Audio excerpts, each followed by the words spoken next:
What's up, meta nerds? This video is all about the Lanai species, also known as the Caretakers. They are native to Ahch-To, and they got their nickname because their ancient descendants swore to protect the first Jedi Temple.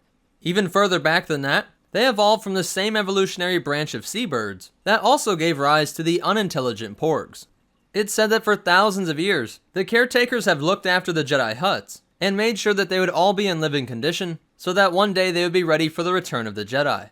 This island on Ahch-To ends up being a lot like a nunnery, as all of the caretakers that we see are Lanai females, with their primitive culture being that the women stay on the island taking care of the homes and the cooking, while the males are the hunter-gatherers. The men will stay out at sea for about a month at a time, but when they come back, the whole Lanai village has a multi-day long festival, with music, dance, plenty of food, and what is described as the rekindling of long-term romances. After this festival, the men head back out for sea, and because they are so infrequently on the island, they are actually referred to as the visitors. The leader of the caretakers at this time is Ahch-To, who refers to all of the other caretakers as daughters, and who inherited her position from an untold number of ancestors. Interestingly, they do not follow the Jedi path, but are said to have a much more simplified view of the Force, with their religion teaching a balance of the light and the dark, which they see as analogous to the weather patterns that they experience on Ahch-To.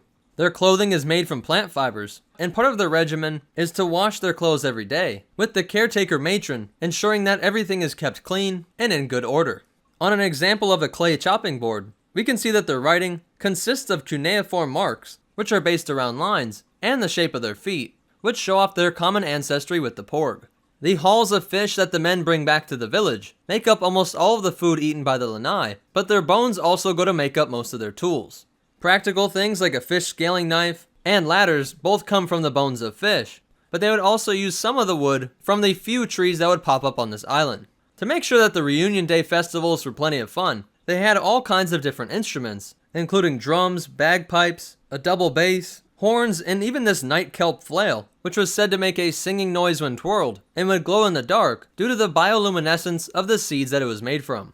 And some interesting biological adaptations is that they have an extra membrane over their eyes, which allows them to have better vision underwater, and that they actually have what are called salt glands, which allow them to extract the salt found in the seawater, and thus could safely use it as drinking water. And despite being a very simple culture, there are a lot of ways where you see innovative uses of their surroundings, like how Lanai fishermen would wear these vests of hollow shells, which would work just like a life vest if they fell out of their boat. So that's it for the Lanai species, but you definitely want to hear these cool facts and behind the scenes stuff. Ryan Johnson described them as fish-bird type aliens, and the crew that designed them wanted their costumes to reflect a nun-like, Spartan sort of existence. And Johnson also described their language as a blubbery sort of Scottish fish talk. And funny enough, the Lanai that we see on screen were acted out by real people, and one of them was actually a close friend of Daisy Ridley. So that's it for the caretakers and the Lanai species. If you liked it, go ahead and hit that like button. And if you want to check out our social media, or ways that you can help support this channel, be sure to check out the description down below. If you want to see more, be sure to hit that subscribe button and hit the bell icon so that you get notifications.